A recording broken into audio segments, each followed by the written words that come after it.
Hello, everyone, and good morning to Kaleidoscope of the Arts. I'm one of your hosts, Marie LaBrosse. And I'm Dee Dee Gozion. You're listening to us on WKDW 97.5 FM, Real Community Radio. We're coming out of Northport, Florida, in the beautiful area of Southwest Florida. And it is gorgeous out again today, isn't it, Dee Dee? It's beautiful. Not so nice yesterday, but it's beautiful today. No, Dee Dee's the executive director of the Northport Arts Center. And Dee Dee, before we get going, let's talk about our special person that is our sponsor now. Oh, we're being sponsored by Wendy Namack of Namack Portfolio Investment Professionals. Wendy has been a strong supporter of the Northport Art Center, and we're very thankful to have her as our sponsor. And up on the screen, we want to recognize that the northportartcenter.org used to be our sponsor, and Wendy reached out to us and said, I want to be your sponsor. So just remember, though, a lot of the programming that we talk about is coming from the northportartcenter.org. Their phone number is 941-423-6460. And if you ever want to reach out to them by email, admin@mpartcenter.org. And also find them on Facebook at northportartcenter.org. And we are streaming actually live on Facebook on Northport Arts Center, also on kdwradio.com, and also on WKDW 97.5 FM YouTube channel. So, in case you didn't know, we do have a YouTube channel. Get out there and check us out because a lot of our shows are getting streamed that way. Dee Nice. Dee, is there Yeah. anything with everything going on right now with COVID and that? What's going on at the radio station? What's going on? Yeah, what's going on at the art center? Well, we had just had a receiving yesterday. We have a new show hanging that was judged today. It's Get Inspired by Sound. Our gallery is open to the public. We just ask that you please wear a mask when you come in. We have art classes. We are working on our adult lineup that starts the second week of September. Uh, we will have that available on our website shortly. We have a full children's lineup that starts the day after Labor Day. It is a homeschool on Wednesdays in the day. We have an after school schedule every weekday at 4:30 to 5:30. You'll have to look at our website for the particular times. And then we have Saturdays starting again. Our free Saturday art program for children is 10 a.m. to 11:30 every Saturday starting after Labor Day. And then we also have a pottery class for children on Saturday. And then once a month, we're going to have a crafty arts class that will be on Saturdays after the free Saturday. That one will be a charge, but Saturdays are still free here at the Art Center for Children. And that's awesome because many schools now have taken out the arts or the opportunity for the kids to actually do art. And we know, especially during COVID and for mental health, creativity, healing through art is a very good way for people to express themselves. Talking about art, there's one other thing that I want to talk about before we bring up our guest is January 15th. I think Oh, that everybody should know and start planning this and thinking about this. And if you want to be a sponsor, we'll gladly have you as one of our sponsors. January 15th is going to be one of the most exciting dates in the city of Northport, even though we have to have this event at the plantations, and a lot of people know that there's no place in Northport large enough to have a bigger event that you can have alcohol served and that it's not owned by the city or um, yeah, I think it's or the school system. right. So that's one of the things why we're having it at the plantations. Dee Dee, why don't you tell the audience about what their plans are. Oh, it's exciting. We are promoting the arts in Northport. We have a lineup of artists all through the area, performing arts, music, poetry, everything. And it was a great idea brought to us by Marie LaBrosse, and it will be called Kaleidoscope of the Arts. And it will be highlighting all the arts that is available in the city of Northport that you never knew how wonderful artists that you have here live in our city. So I'm so excited to be able to present this, sponsored by the Art Center. Oh, absolutely. And we'll have so many surprise artists coming into it. But let me tell you just a little bit, and we have to get to our guests, but we have the Rock Box. We have Northport Performing Arts Association performing. You're talking concert band, chorale, symphony, uh, common grounds, meeting hall, where all of our, that's how we at the radio station raise some money in that. That has performance of all genres that come into there. Also, we have Tammy Renee. She just won Female Songwriter of the Year, and That's we're just amazed that she's coming in and she's doing this event for us. We have more other exciting people coming in to do things and just be watching our lineup as people are being added or more people are wanting to be in. Denise Berg and her husband are coming yes. in from the chamber. She has performed out there, and they do. I'm thinking it's. I don't know what the genre is called, but I know it. I've listened to her. It's more like a folk music. Yeah, It's fun. It's a fun country folk kind of a music. I enjoyed it very much when I saw her. yeah, and save the date, January 15th. We're starting at 4:30. Why so early? Because a lot of us are older. And we have found that people want to get started and get home normally by 9:30, 10 o'clock. So that's why we're starting now. It's going to be a very fast-paced evening. So let us bring on our guest. And Barbara Field, I know you've been out there waiting patiently, and thank you so much for doing that. Hi, Hi, Barbara. Barbara. And Barbara, Hi. you Barbara is an author. She's a writer. She has so much to offer anybody in the area. And she was just published in the New York Times today, correct? Yes, yes, it's on page 3. It's a little tiny love story. They put it under spotlight. So literally, you open the New York Times, and it's right there on the right side. Well, and I can bring that up on the screen. Actually, that this is your website. I'll bring that up in a few minutes. I'll bring up that article. Tell us, no, Barbara, before I do that, let's talk a little bit about your life. Where were you originally from?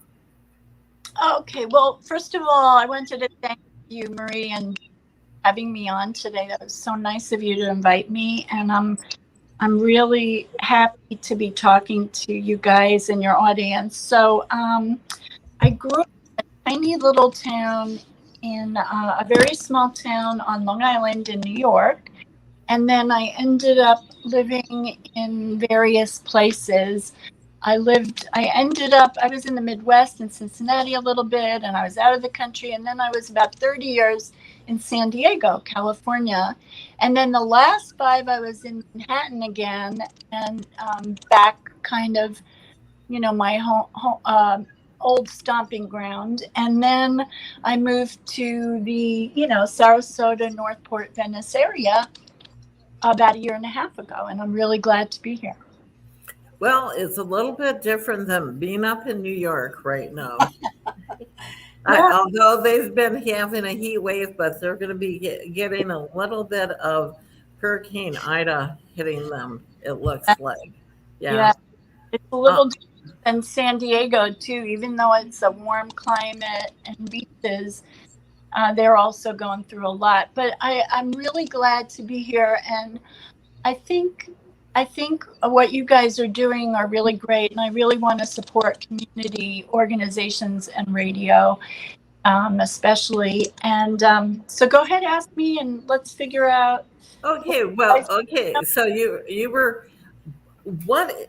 Okay, you're a writer, and that a lot of people do wonder what makes a person go into writing, because Oh, anything in the arts is a hard field to be in, whether it's literary, which is what you do, visual, performing arts, any of the arts, even culinary arts. It's a difficult path to go. And what drove you when you were a little girl? so one of the things is I've actually knew I was a writer when I was 9. I wrote 2 long books, and I read a lot of Black poetry, and I knew I was going to be a writer, to the point where everybody in the neighborhood, they'd be riding bikes around or whatever. And it was just a given that when I grew up, I'd be a writer. But when I graduated Barnard and Columbia, I didn't go into journalism, and I didn't go into poetry. I didn't go into writing, creatively. I went into marketing, and I worked for corporations and companies, CBS and Harcourt Brace and 2 universities. And so I went in that direction, but I always did things on the side. I freelanced and I did other things on the side. And then I became a single mom when I was in San Diego. And so my creative work, kind of was slowed down. But I think, yeah, being a writer, an artist, or a theater person right now is been harder than it was in the 70s and 80s. When I was in New York in the late 70s and early 80s, it was a lot easier, you know, I think. But I don't want to dissuade people, because if it's your passion or love, I think you shouldn't give up on it either.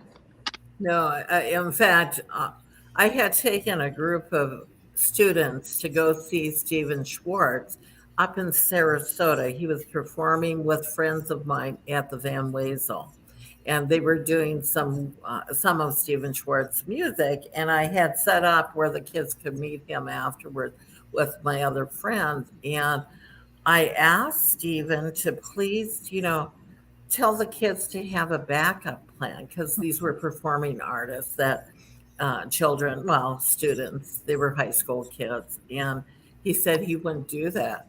And I said, Stephen, not everybody's a Stephen Schwartz in this world. Not everybody makes it and does that. And he said, I don't want to squash their dreams.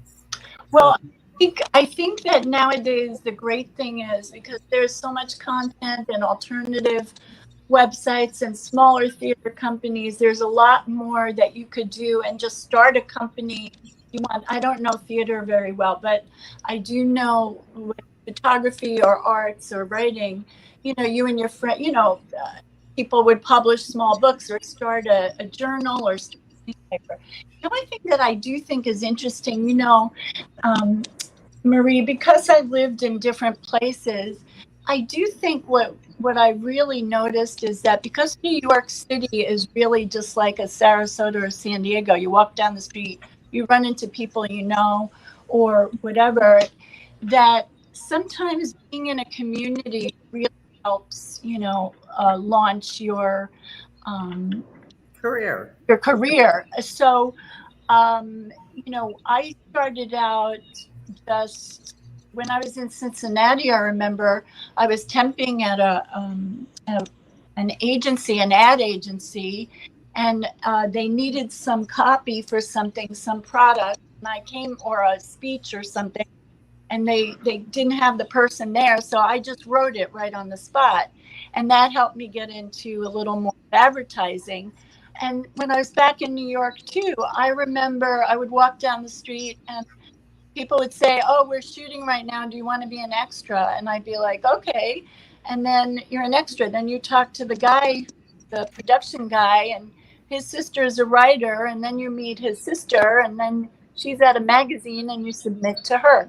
So the benefit of being in community, I don't want to underestimate. When I lived in San Diego and I was a single mom, I kind of dropped a lot of my connections and friends, and I was just focused on that and focused on living in a different city. But I really think that it's not just that things happen by networking or by jobs. It's really people. I could tell you a story. Even one time I was walking down the street in New York, and I got a frozen yogurt, and I started talking to a woman my age. And we went to a diner a few weeks later and had coffee. She said, "I think you would really like this executive women's group." And we went to a luncheon, and there was a speaker who was a ghostwriter. She charged $100,000 a book to ghostwrite people's books. Some were big businessmen, some were political people, some were memoirs. And so she just said, "Why don't you come over for lunch?" So I came over for lunch. She goes, "Let's see what your writing is like, or editing. Here, look at this. What do you think?"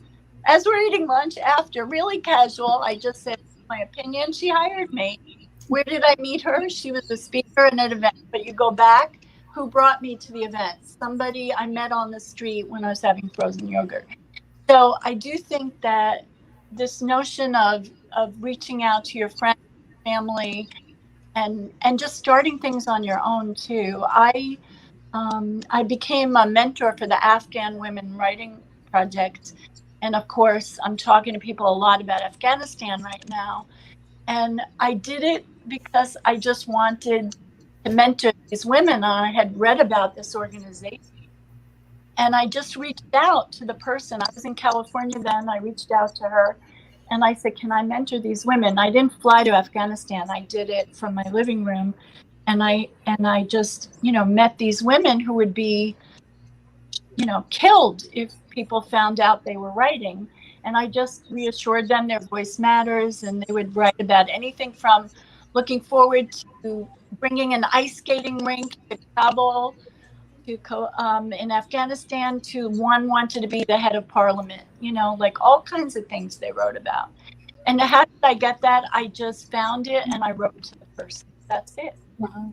One of the most rewarding things I've ever done. So you got out of your own way, and that's one of the things when I've worked with students over time, because that's one of the things that I had said, get out of your own way. And I can, with what you're talking about, is the networking, the relationships that you build through time, and it's the connections. People trust you. After a while, they learn to trust that you're going to do what you say you're going to do. And then if you recommend somebody to that person, when they come around full circle, they trust your recommendation. That's so true. And with artists, because I started out in poetry, and I love art, and my friends are artists, photographers, writers, and I think that sometimes that idea of networking is sort of like you're selling out, or you're just being commercial, or you're doing things that to an end. So I like to say it's just meeting people and sharing your community, because sometimes people think networking, I don't feel comfortable, I don't know what to say, I don't know. And it's just being real and genuine, and spreading your community and helping each other and meeting new people. And so when I told students, I worked at 2 universities, and when they would talk about, going to New York City or the arts or whatever, I would say it's just like any other place. You meet people in the neighborhood, at the cafes and the coffee shops, and you just start talking to people just like anywhere else. So that's the only thing, because with artists, sometimes they feel like that's a business thing they don't know how to do or whatever. And I guess I've always worn both hats. I've always been comfortable in the business world and doing copywriting and marketing and things like that. And then also love the arts, and being in the art world, feel really comfortable there. Right. And the business is called show business, or the business. And no matter what you're doing, whether you're literary, whether you're visual, whether you're performing, you are the business. It's your work that is the business. And you have to be able to get out there and be able to sell that. I would like to bring up the article that was published today in the New York Times, and Sure. just to let people know that you're a published author, and well, I'll also tell me a little bit about how this came about. Sure. Yeah, I'm so delighted with this one. And so, as I said, I didn't go into journalism years ago because it didn't pay as well, and honestly, I didn't have the confidence years ago. And so, last few years, I just wanted to publish more, and I wanted to get back to my own personal writing. And so, I have a community of friends, and I took some classes and I met people, and we just started sharing our editors and contacts, and critiquing each other with our writing. So this particular thing I'm really proud of.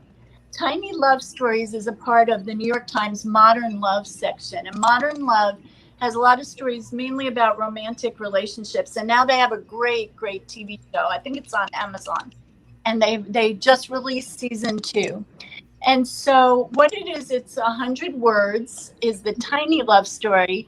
And then the modern column is really hard to get into. It takes about 6 or 8 months because they have thousands of people submitting. And so what happened was I had lived in New York City the last 5 years, and I became very friendly with this adorable little girl who used to come to my apartment door, and she couldn't say my name. So she'd say, blah, blah, are you there? And then she started to, over time, say bra bra. And then finally she's able to say Barbara. So I knew her from the ages of like 2 to 5. And I adored her. I have a grown son who's 31. But there's something, she just really captured my heart. And so I love her mother and her father as well. So anyway, I've been publishing a lot lately in Forbes and New York Daily News, essays, articles, and I write regularly for Very Well Mind about mind, body, health, happiness, mental health stuff.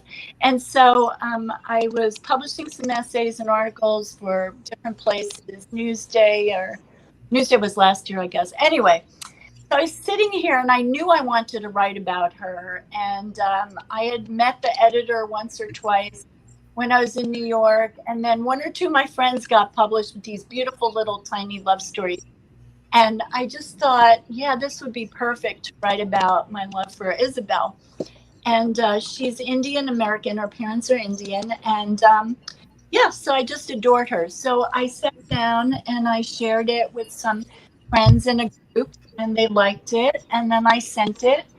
And then I forgot. I didn't forget. I was really busy because I teach mainly memoir writing now. And about a week and a half went by, and I wrote the editor again to see if she wanted it. And then she said it was really lovely and sweet, and she really did want it. And then we went back and forth about a few things. Then she took out my last line. Then she said at the end, I'm putting back your original. And this is a section where it doesn't pay. Usually when you write for newspapers or magazines, they pay you very low price compared to the 70s and 80s, I must say. But anyway, of course they do pay you. But this section, they don't pay you. And so I was just flipped out and amazed because what happened was they published it last week online, and I got so many comments and stuff. And then today, one of my best friends is sound guy on movies and TV shows. He's on, you ever watch that show, Marvelous Mrs. Maisel? I don't know if you know. So I've gone on the set there, and he's one of my best friends. So he wrote me, Barbara, you're on page 3. I just opened the newspaper, and you're right there on the right side. You and your little neighbor, Isabel. I'm like, what? They published it in print? So that's the story behind it. And she was so delighted. She called me and thanked me. The little girl, Isabel, she's that's adorable. That really is. Dee Dee, do you have some questions there for Barbara? Feel free. Not yet. Sorry. Did I threw her off by doing that. Barbara, as you're doing your writing, in the real world. And when you how do you market yourself out there? Because like you were saying, you were sending out different things. And are you you're a published author? Do you have any books out there? Yes, I did one book years ago, and I have an agent who sold. My first agent sold the Joy Luck Club, and my second agent sold the President of books and other things. But what happened was really, I is it okay if I talk a little bit about the memoir Yes. thing Yeah. too? Because Yes. that's kind of an interesting story. So I wasn't really teaching. I was in marketing and I was working for universities. I was at UC San Diego for 9 years in the business area, and I was doing communications and then just like freelancing here and there. But what happened was I wanted to get back to my writing. What happened was I got sick, and something happened and I almost died, and I was in the hospital at Lenox Hill. And my son came to visit me, and my sisters had come, and I realized he didn't really know who I was. I mean, we're very close, but it's almost like we don't tell the stories the way we used to tell when we sat around for hours, because now we could barely catch up with our friends, our family, we could barely catch up with like how's work, how's the kids, how's your mother, how's this or that. We don't have time anymore. And I realized he knows me and we're close, but he really didn't know me. So I went home, and it took a month or two to recover. And they were surprised I was doing well, and I'm absolutely fine now. But anyway, I woke up in the middle of the night with this idea that I want to help people write their life stories, not do marketing. And I didn't want to write. So I don't teach plot. I don't edit people anymore. I don't teach character. My best friend, one of my other friends, one of my closest friends, won a Pulitzer for the New York Times or Washington Post music criticism. Another of my friends is a National Book Award winner. These people can teach a lot more than me about writing and books and character and and journalism. I wasn't an expert after all those years. So I decided the most important thing when you're dying is like you want people to know your story, who you are and where you came from and what you did, and things that they don't know necessarily. And so I ended up training with some people in California at USC and UCLA with a certain methodology for memoir writing. And it's different than just writing to a prompt and writing about a pineapple on a table or writing about free writing. It's very structured, and it's based on themes and deep questions. So then I put together a business in California and New York, and I started giving presentations at museums like the Women's Museum of California, the Walt Whitman Museum, Long Island. And then I was for Baruch College donor luncheon, and then I gave to organizations. Then I started groups, and groups came to my apartment. Then I gave stuff online, workshops, and it's all about your story and leaving your story as a legacy. So I'm very interested. I'm launching my fall course online because of COVID, but also I was able to reach so many more people from Europe and Dubai and Midwest and everywhere and Northeast. And so I help people leave their story as a legacy, especially for non-writers. And I just have to say one more thing. Is it okay? Can I say one more thing? Yeah, you can say whatever you want. Yes. So what I took a memoir writing class at NYU, and I wanted to see what it was like, and I wanted to write my own stuff.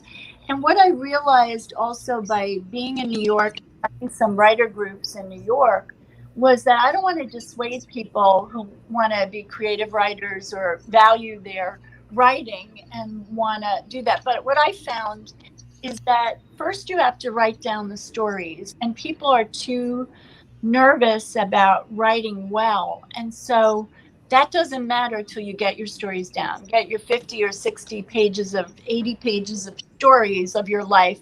Then we could organize it. Then you can edit it. Then you could do it. And so what I found is there was a gap in the market for non-writers. So they're professional women. Maybe they work for a company. Maybe they whatever, like mainly women 50 to 70, especially. It's open to men also. But I just found a lot of women took my private classes.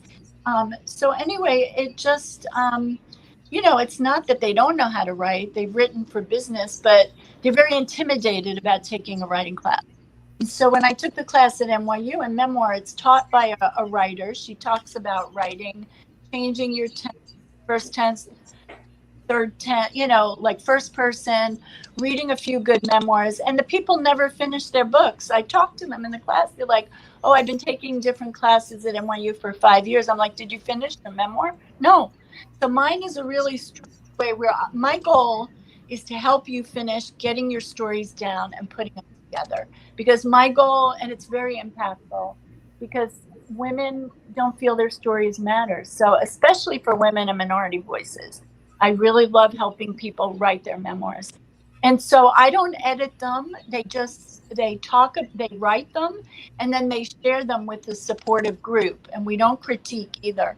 We share. And it's just really remarkable what I've, all over the people have taken the classes and what they've told me and what happened. And, it's just wonderful.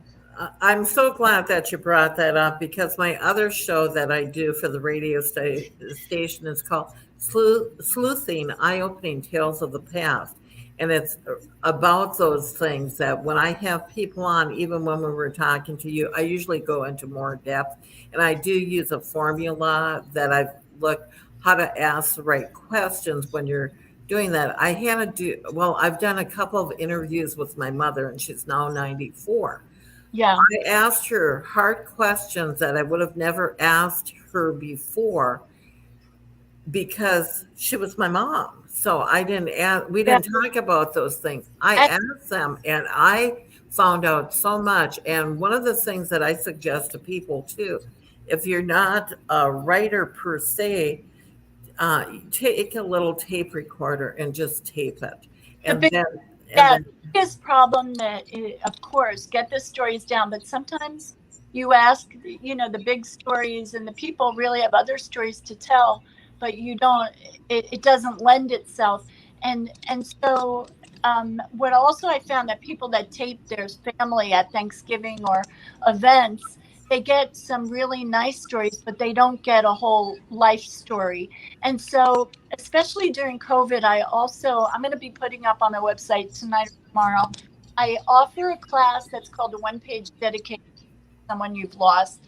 And during COVID, died of cancer or heart attack, and you weren't able to see them. And I help you. I feed you every few minutes something to write, so that by the I think I lost your sound. Yes. Yeah, we lost your sound, Barbara. Oh, okay. I don't know why. Okay, there you are. There you are. You're back. Okay. Yeah. So I offer this class write a one-page dedication. So after less than 2 hours, you can walk away with something to send friends who've lost somebody, or something to read at a funeral, or read at a celebration of life, or something like that. And I do some 2-hour workshops, like themed workshops for Thanksgiving and Veterans Day, things like that. But by and large, I have very small classes, and I help people over like a longer period of time for the fall. Then we'll do one in the winter and the spring, and then you'll have a book done.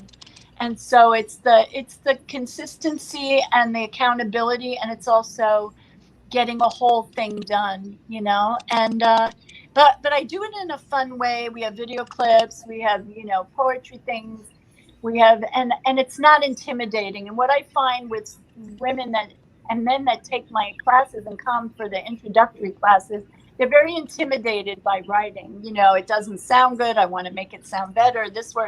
And it's just conversation and memory. I don't want you to write like a writer. That's so unimportant to leaving your story. And for me, I've worked in publishing. My friends are editors, agents, publishers. We lost her again. My phone, because we have There a we go. problem. There we go. I'm sorry. I can't right now.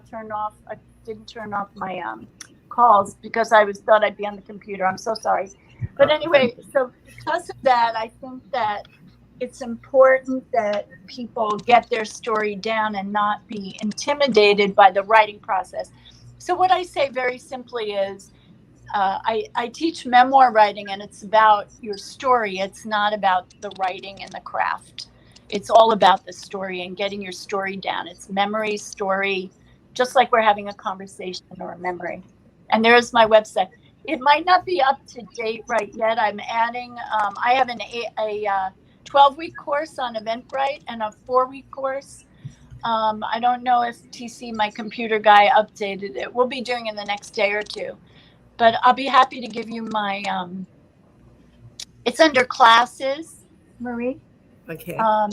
Yeah, but if you want to ask me anything else. So that's the thing I'm really thrilled about.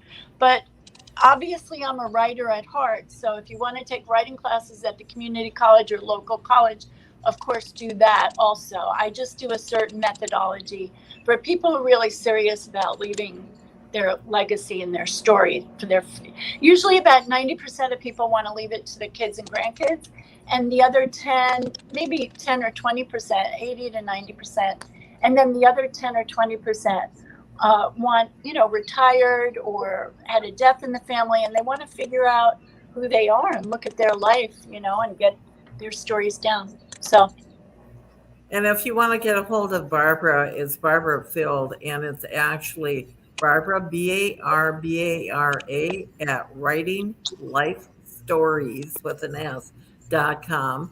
And then also you can go to her website, www.writinglifestories.com, and it's memoir writing for non-writers. So those are, and you can go to our Facebook page, kdwradio.com, or Northport Art Center Facebook page, or also you can go to our YouTube page, WKDW 97.5, and you'll be able to find this information. Barbara, yes. Have you written your own? I did write my own when I was trained, and I would still like to go back to it. But right now, COVID, my younger sister unfortunately passed away, and I brought my mom here, and I moved here with my mom 2 days before everything shut down for COVID. And so I'm behind in a lot of things, and so right now I'm doing when I write, I do smaller things that I can publish easily, articles that are 1,100, 1,500 words or whatever. So I do smaller things for my personal writing. And then I'm just trying to catch up.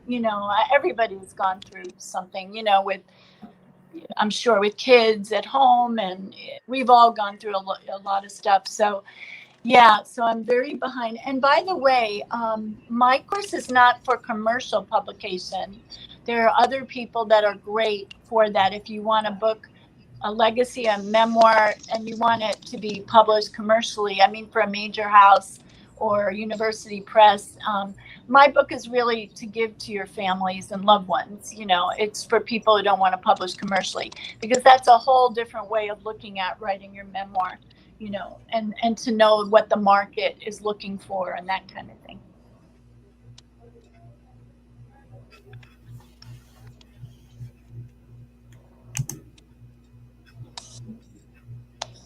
Marie, you're muted.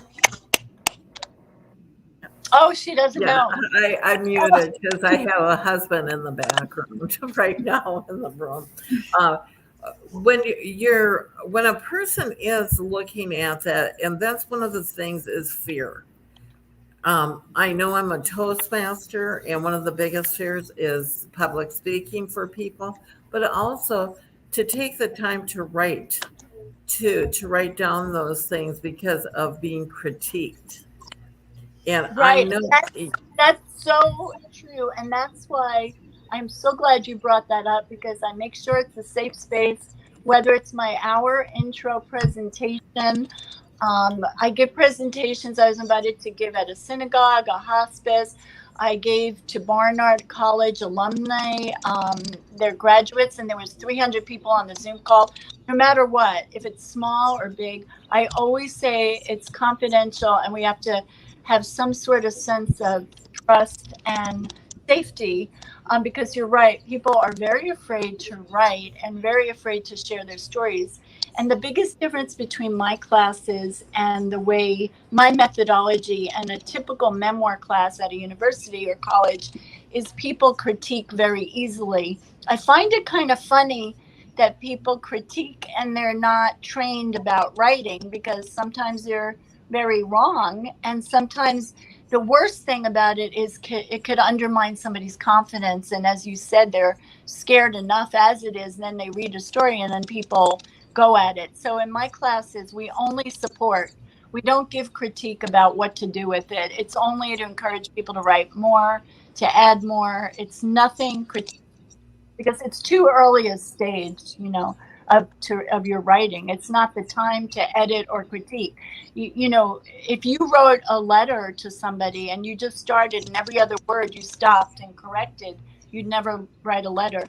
And the same thing with writing. First get it down, then go back, then clean it up later or whatever.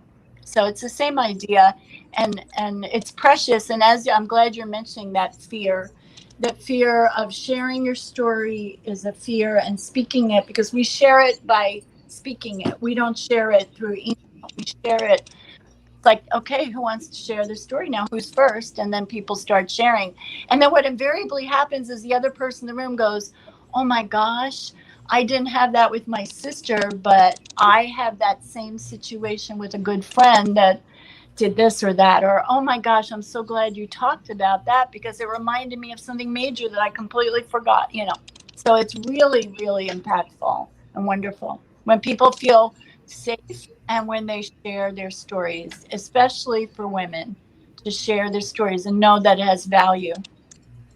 And I'm glad you brought that up, because there was somebody locally that just wrote about the 100-year anniversary of Charlotte County. And I've lived here 34 years, and I don't live in Sarasota County. I live in Charlotte County. And I said to him, he said, Marie, you have a lot to put in this book. And I said, no, I don't. I said, no. And he said, that's because you're busy living your life and you don't realize how much of an impact you've made in the community. And I said, when you say it that way, yes, but he was already at the ending of, he asked me in the beginning and I'm, yeah. And at the end, when the book was published, he said, because I sit on committees within our county that have made a difference on different things. And I go, I never thought about me making that difference or that impact, or my story is that important. But you forget that you are part of history, whether it's your family's history, whether it's your community's history, whether it's your organization like Dee Dee. Dee Dee's a part of she's the executive director of the Northport Arts Center. She's a historical part of that organization. But you look at yourself and you're just thinking, no, I don't have that significance in there, but you do. And nobody knows you unless you put it in your own voice. I'm the regional manager of something called the Op-Ed Project that helped women and minorities get published in major venues like New York Times, Washington Post, that kind of thing. And invariably, I would select people. I think we were only allowed 20 per class or something like that. And invariably, we'd go around the room and talk about what we were an expert in and what we did. And I would know all the people's background because I would pick the people who could participate. And they would leave out like half when they went around the room, or more. They'd say, maybe you're like an executive director, Dee Dee, right?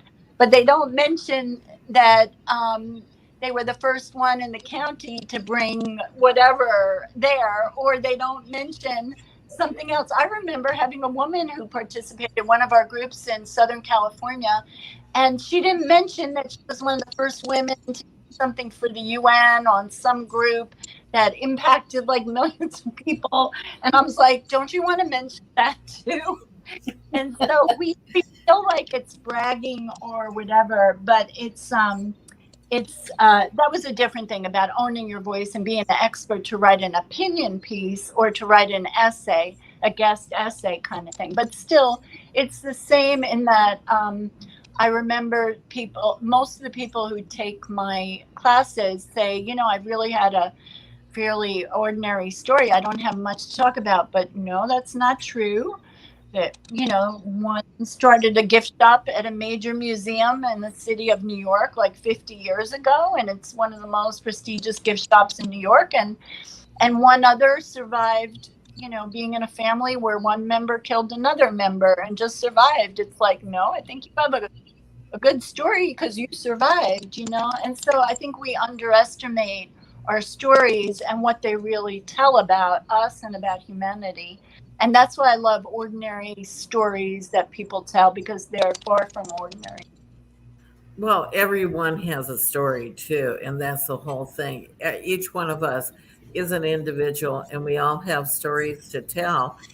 Maybe your family doesn't want to hear it, but those I have a stories. quote for you. I have a quote for you. One of my favorite quotes, Marie and Dee Dee. I want to share this. Anne Lamott, one of my favorite writers, she's very funny. She says, "You own everything that happened to you. Tell your stories. If people wanted you to write warmly about them, they should have behaved better." I love it. I love it. Isn't that the truth? Yeah. In fact, this person was asking me, you really should have some stories in there. I said, I don't want those skeletons coming out. I have skeletons, I have things that I've done in my past that. Well, everybody does, and I really feel like this is a calling for me. It combines so many different kinds of things I've done in my background, and I just say you're going to write the truth now, and later you could edit parts. If you're giving it to your family, you might not want your grandchildren to know, your first episode of lovemaking in the park. You might say that's part, or I could just say I had a full day picnic in the park and I fell in love with this man. I said that we could figure out later, but first you have to write the truth. You have to write that true story first for us, and later we'll figure out the editing. So it's really those skeletons everyone has. And another tip I'd like to leave for your audience too is in memoir writing and storytelling, just like The Moth is a very well-known storytelling group. It's always the vulnerability. You have to show your vulnerability and your quirks and whatever. Otherwise, you come across as somebody that's not really human. If you're all about a perfect life or, the perfect situation, perfect family, perfect white picket fence, perfect school, perfect job, perfect grandchildren, whatever, it's really not the truth. So it's showing your vulnerability, in a way that you're comfortable with too, and quirks of your life. That's what makes it a human story. So tip number one, I have a YouTube page also, and I have 10 1-minute free tips on my YouTube page. And tip number one, be vulnerable. No, what's the YouTube page? Is it Barbara Fields? I don't remember. It's Field with no S, or Writing Life Stories. Field. Yeah. It's probably Life Stories Barbara Field. I'm sorry. I'm so used to sending it in my emails with the icon. I don't know. But if people write to me, I'll be happy to help them if anybody has any questions. Well, if you're just tuning in, we're going to be ending the show. You're listening to WKDW 97.5 FM, Rural Community Radio, and you're listening to Marie LaBrosse and Dee Dee Gozion as my co-host, and Barbara Field was our guest today, who is an author, a writer. You can look Barbara up at www.writinglifestories.com, and she does memoir writing for non-writers. She has classes. And to email Barbara, BARBARA at writinglifestories.com. LaBrosse.com is the way to get a hold of her. Barbara, it was such a pleasure having you on with us today. And to make sure that I'm trying to see here, I have the light on my face. I'm sorry. Okay. For being with us today and for our audience too. Thank you for having me. It was a pleasure. It was fun. It's a pleasure having you on and to get into meet you. To our audience, thank you so much for coming on, listening to us. Remember, there are many choices in life you can make. One of them is to be kind or not to be kind. What do we always do, Dee Dee? We always choose kindness. Thank you, everybody. You have a great week. Be safe out there. And remember, Barbara is the person to go and learn about how to write your memoir. Bye-bye, everybody. See you next week on Kaleidoscope of the Arts. Thank you so much.